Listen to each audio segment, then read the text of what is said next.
Good afternoon and welcome to Lunch Break Live with Tea Party Patriots Action. I'm Bill Pasco, Tea Party Patriots man in Washington, and I'm flying solo this week. I'll be delivering both the Washington Report and the call to action. So let's get right to it. The House and Senate will return Monday. The House will stay in session through Wednesday, while the Senate will stay in session through Thursday. Last week in the House came back on Tuesday and passed two bills under suspension of the rules. On Wednesday, the House took up and passed the rule governing floor consideration of H.R. 2799, the Expanding Access to Capital Act, and H.R. 7511, the Lake and Riley Act. Then the House took up the Senate amendment to H.R. 4366, the six-bill minibus appropriations bill containing the appropriations bills for military construction and veterans affairs, transportation and housing and urban development, energy and water, agriculture and rural development, interior and environment, and commerce, justice, science. The $468.7 billion bill was brought up under suspension of the rules, meaning it needed a two-thirds majority to pass. It breezed through by a vote of 339 to 85. With 132 Republicans voting in support and 83 Republicans voting against. 207 Democrats voted for it, and just 2 Democrats voted against. Then the House passed another bill under suspension of the rules. On Thursday, the House took up and passed H.R. 7511, the Lake and Riley Act, by a vote of 251 to 170, with not a single Republican voting against it, and Democrats splitting their votes, 37 in favor and 170 against. Then the House passed a bill under suspension of the rules. Then the House began considering amendments to H.R. 2799, the Expanding Access to Capital Act. Over the course of Wednesday and Thursday, the House considered 9 amendments and agreed to 4 of them. Then the House considered the bill as amended, and it passed on a straight party line by a vote of 212 to 205, and then they were done. This week in the House will return Monday with the first vote set for 6:30 p.m. At that time, the House is scheduled to consider 11 bills under suspension of the rules. On Tuesday and Wednesday, the House will be scheduled to consider 3 bills: H.R. 6276, the Utilizing Space Efficiently and Improving Technologies Act of 2023, H.Res. 1065, denouncing the Biden administration's immigration policies, and H.R. 7521, the Protecting Americans from Foreign Adversary-Controlled Applications Act, about which we will talk more in a moment. Last week in the Senate came back Tuesday and voted to invoke cloture on the nomination of Ronald T. Keohane to be an Assistant Secretary of Defense. On Wednesday, the Senate voted to confirm him to that position. Then the Senate voted to invoke cloture on and then to confirm the nominations of Moshe Z. Marvit to be a member of the Federal Mine Safety and Health Review Commission, and Kathy Ann Harris to be chairman of the Merit Systems Protection Board. On Thursday, the Senate voted to invoke cloture on and then to confirm the nomination of Adrian Jennings Noti to be an associate judge of the Superior Court of the District of Columbia. And the Senate voted to pass S. 3853, a bill to extend the period for filing claims under the Radiation Exposure Compensation Act. On Friday, Senate Majority Leader Chuck Schumer moved to take up the minibus appropriations bill that had passed the House on Wednesday. The Senate wasn't sure exactly what it wanted to do at first, so first up was a rarity, a motion for attendance to require the Sergeant at Arms to compel the attendance of absent senators. That motion passed by a vote of 72 to 18. Then came a motion to table the bill. That went down by a vote of 45 to 52, with 3 Republicans, Susan Collins of Maine, Lisa Murkowski of Alaska, and Mitt Romney of Utah, crossing party lines to vote with Democrats to pass the measure. Then, finally, the Senate came to an agreement. There would be votes held on 6 different amendments.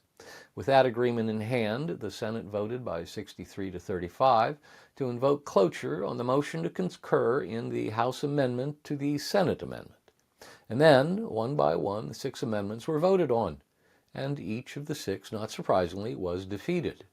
One of those amendments, numbered 1634, for those keeping score at home, was offered by Tennessee Republican Senator Bill Hagerty.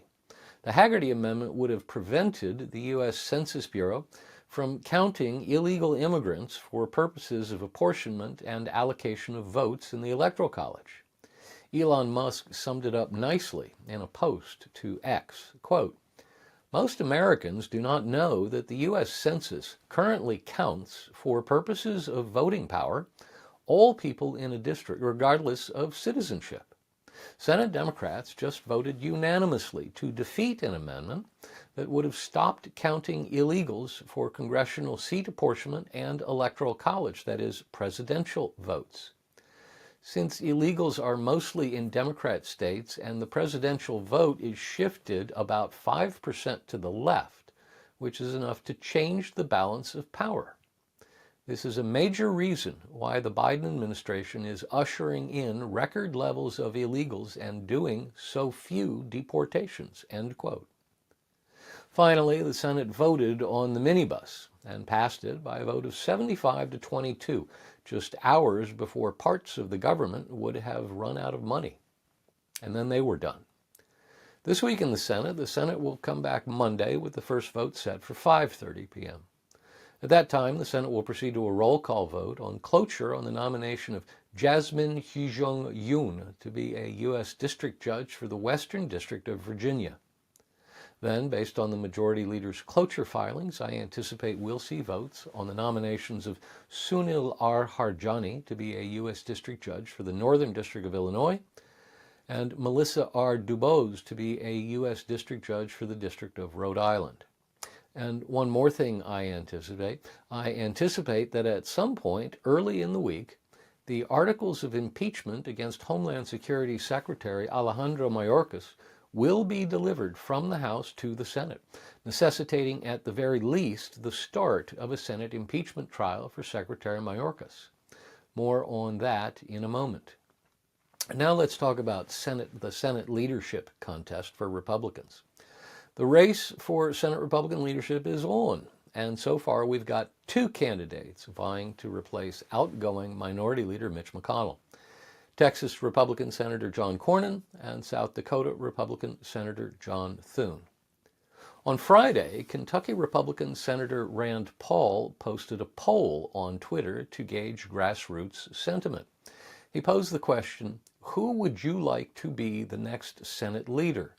And he offered 3 choices: Cornyn, Thune, and himself.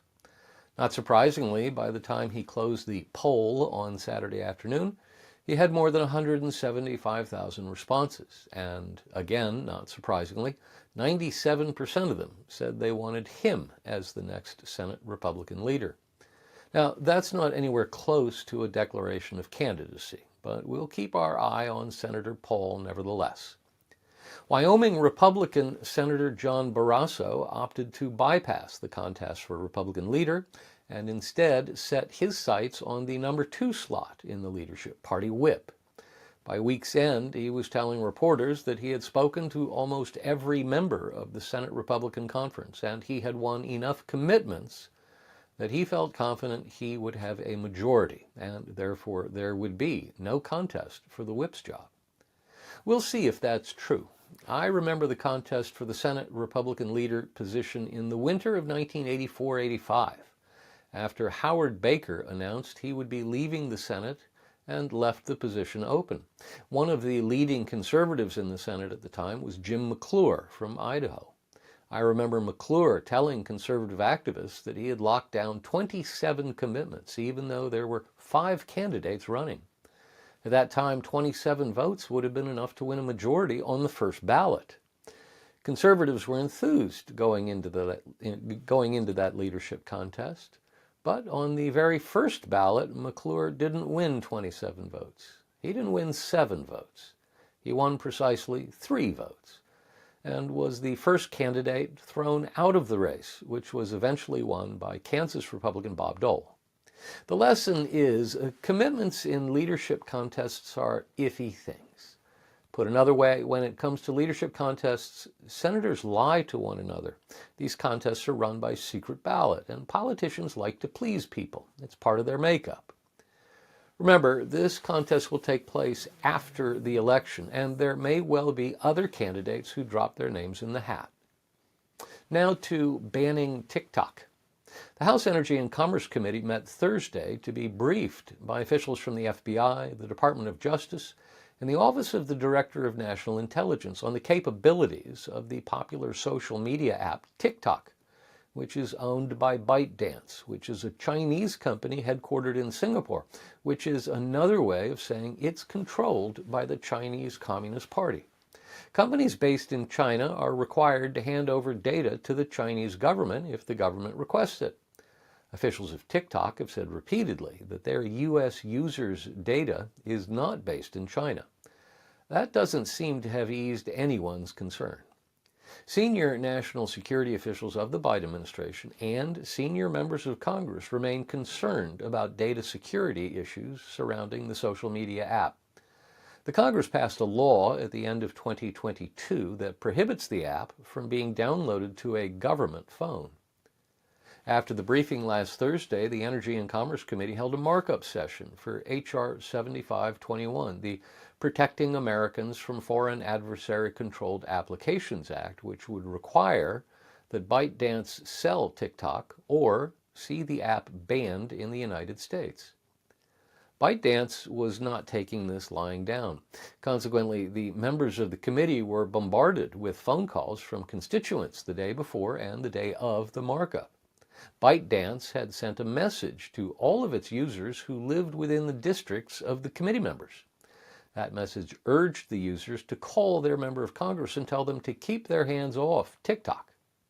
The message did not go over well. The committee voted the bill out of committee by a vote of 50-0. It's rare that you get unanimous votes out of committee markup sessions. The legislation is now scheduled for floor action this week. The White House has indicated President Biden is prepared to sign the legislation if it gets to his desk, which is at least somewhat interesting given that his campaign recently launched an ad campaign on TikTok. Now to the Mayorkas impeachment. Now that the House and Senate have passed the first minibus appropriations bill and avoided a government shutdown, I expect the House will officially send the 2 articles of impeachment against Homeland Security Secretary Alejandro Mayorkas to the Senate. If Senate Majority Leader Schumer follows precedent, that should be followed by the opening of a Senate trial, which involves a process in which each of the 100 senators will be sworn in as a juror. Each senator has to take an oath, swearing or affirming that in all things appertaining to the trial of the impeachment of Alejandro Mayorkas, now pending, I will do impartial justice according to the Constitution and laws, so help me God. Now to the latest on the emergency supplemental, that is aid to Ukraine. Another week of wondering if and when Speaker Johnson will do anything about that foreign aid emergency supplemental spending bill that came over from the Senate several weeks ago now. There's still no progress to report. Johnson hasn't made any commitments to anyone, and pro-Ukraine Republicans haven't yet begun signing a discharge petition. If and when that changes, we'll let you know. Now let's talk more about government funding.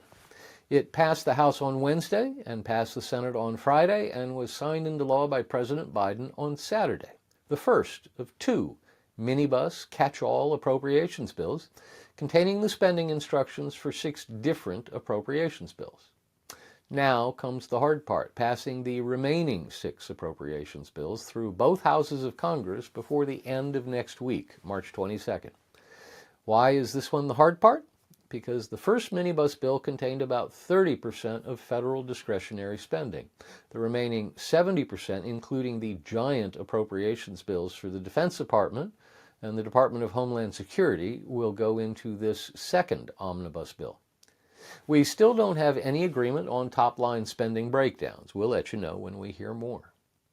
Now to the latest on the Trump indictments. On Wednesday of last week, The Supreme Court announced it would hear oral arguments on April 25 in a rare Thursday session in former President Trump's blockbuster case where he claims immunity from prosecution. Hearing the arguments that late likely means the court will not issue an opinion until the end of its session in late June, which would likely delay the start of the trial to the point where it may not be able to begin until after the election. Now let's talk about Joe Biden's State of the Union address. On Thursday evening, President Biden delivered his third State of the Union address. He opened with a strong pitch for continued U.S. military assistance to Ukraine and quoted former President Ronald Reagan urging Soviet leader Mikhail Gorbachev, "Mr. Gorbachev, tear down this wall." Then Biden pivoted to quote former President Donald Trump, telling Russian leader Vladimir Putin, "Do whatever the hell you want," before declaring Trump's words unacceptable. It was the first stark contrast he drew, but it would not be the last. He went on to say repeatedly, history is watching. Biden then went into a rather divisive retelling of the events of January 6, 2021, branding his opponents insurrectionists. He followed that with a riff on IVF and the Supreme Court decision overturning Roe v. Wade, and made a strong pitch for abortion. He said if the American people would send him the right Congress, he would restore Roe v. Wade as the law of the land. He then moved to the economy and took credit for creating 15 million new jobs in just 3 years. He didn't say, of course, that the vast majority of those jobs were jobs that had been restored after the COVID pandemic. He even took credit for inflation falling to 3%, without acknowledging that because of his policies, inflation had previously risen to 9%. That many prices for everyday items like groceries remain 20% higher than they were before he came into office and launched his massive spending spree, and that even a 3% inflation rate is 50% higher than the Federal Reserve's target inflation rate. Biden spent a lot of time talking about campaign issues. For example, allowing Medicare to negotiate for lower drug prices without acknowledging that this new law will likely lead to fewer new drugs in the long run. He then claimed that more than 100 million Americans have pre-existing conditions. That's a ridiculous number, and he should know it. Then he talked about spending lots of other people's money on colleges and universities and public schools and public school teachers. He flat out lied when he said, "I've already cut the federal deficit by $1 trillion. He's added to the deficit and added to the national debt, and anything he says otherwise is just a lie. Not surprisingly, Biden followed that lie about spending by calling for a massive tax hike. He said he wants to raise the minimum corporate tax from 15% to 21%. That's a 40% hike. Thank goodness there's a Republican majority in the House, so we don't have to worry about that tax hike. But that's not enough. He wants to raise taxes on individuals, too. And then he lied more about Social Security. Then he told the biggest whopper of all when he went into a section where he said he wanted to fix the border, and he blamed Republicans for all the problems on the southern border. Outrageous, and he knew it. And then came the moment everyone was talking about the next day, when he answered a challenge from the assembled members of Congress and began riffing off script. He addressed the murder last month of 22-year-old nursing student Laken Riley, mistakenly referring to her as Lincoln Riley and calling her an innocent young woman who was killed by an illegal.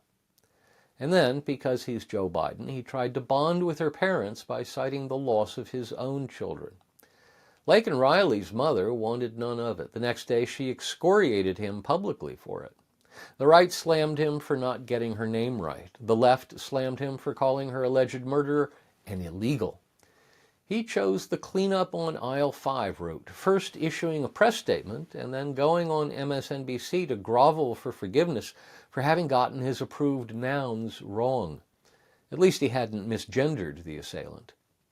Politically, Biden had 2 jobs to do in the primetime speech. First, he had to convince worried Democrats that he was up to the task of running for a second term as president. He needed to calm the fears of his party members that he could actually pull it off, that he was not a doddering old fool.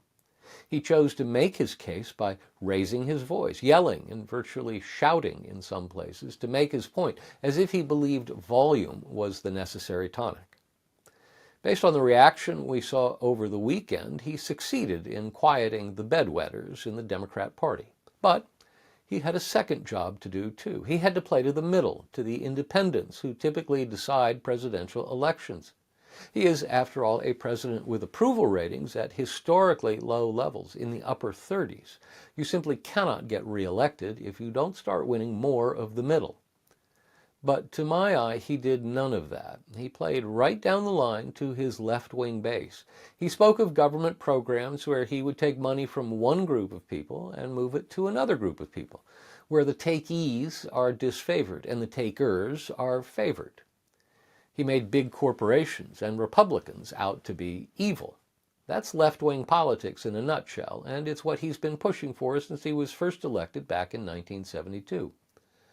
As for how it will play out for the fall campaign, time will tell. CNN released results of a survey taken in the aftermath of the address, and it was not good for Biden. According to CNN's numbers, Biden gave the worst received State of the Union address in 25 years. Quote, the 65% who had a positive view of the speech was actually lower than any such speech CNN has polled in the past quarter century. And the 35% who had a very positive view of the speech was effectively tied with Biden's speech last year, when he earned a 34% rating in this category for the lowest on record. Now let's talk about 2024. On the 2024 front, Super Tuesday came and went. It was a big night for former President Trump. He won every state's primary except for Vermont, which was won by Nikki Haley. An interesting note. Haley also won the Republican primary in the District of Columbia, which took place last Friday, Saturday, and Sunday before Super Tuesday. So Haley ended up winning two contests in D.C. and Vermont, which happened to be the two places where Joe Biden had his best performance in the 2020 general election against former President Trump. Following Trump's blowout win on Tuesday night, Haley called it quits on Wednesday morning, announcing that she was suspending her campaign. Trump still has not yet won enough delegates to be called the presumptive nominee of the party. He'll probably need to wait until next week for that.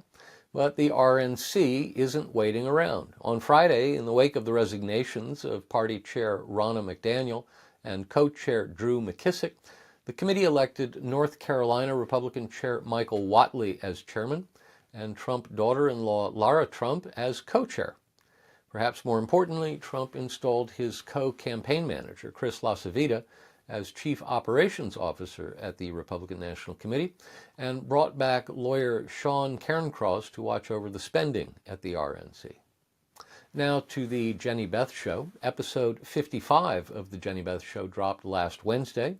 The episode features Jenny Beth's interview with Randy Corporon, the Republican National Committeeman for Colorado, who discusses the inner workings of the Republican National Committee and the future of the Republic.